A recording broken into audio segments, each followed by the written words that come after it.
Chapter 103, May 19, 2020, 8:03 a.m.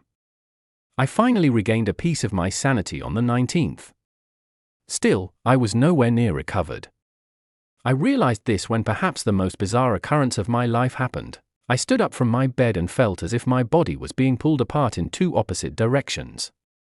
This uncomfortable sensation was followed by something even stranger. I saw a copy of myself materialize in front of me.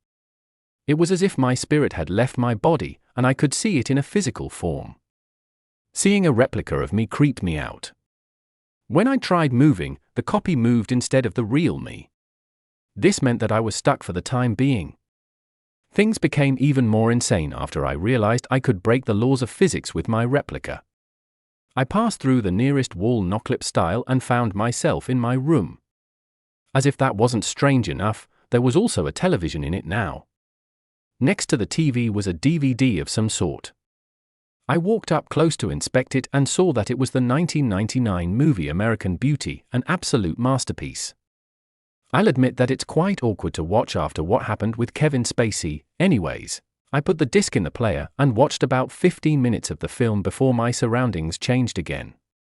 Man, I feel just like Lester Burnham sometimes. Except I'm not 42 and date people that are actually my age.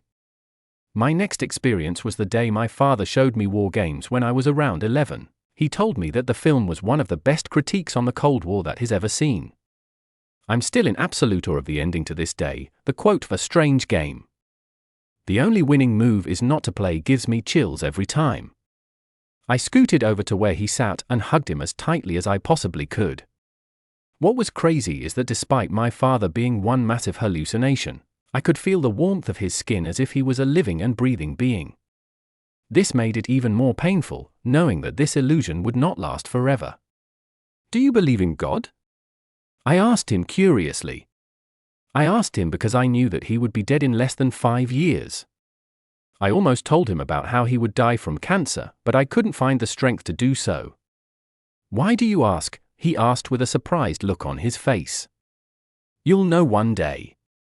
It's just I've always wondered what happens after death and all. They say God is supposed to save you and let you see your dead family.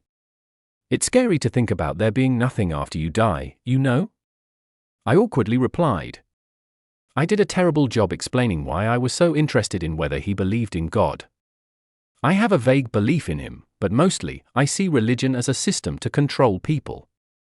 I'm not saying that people shouldn't be allowed to practice their religion, but when you have the Westboro Baptist Church doing what they do, it becomes clear that religion can blind people and turn them towards hatred.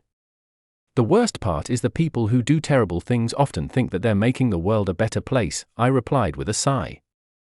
Timothy McVeigh certainly thought he was doing something great. I'm still shocked at the amount of damage he caused on April 19, 1995. I mean, the Waco siege and Ruby Ridge were both massively mishandled, but killing 168 people doesn't exactly make you better than the government. I'm still haunted by that one photo of the firefighter holding an infant who was caught in the blast. My father was about to respond to me when his voice got all deep and distorted, and it was around this same time that my background started fading away again. I found myself back in the psychiatric hospital, and for once, I could move my actual body. Joy flooded all over me, and I nearly broke into a dance from how happy I felt. That was when they called us down for breakfast. Oh, boy, I already know how this will go.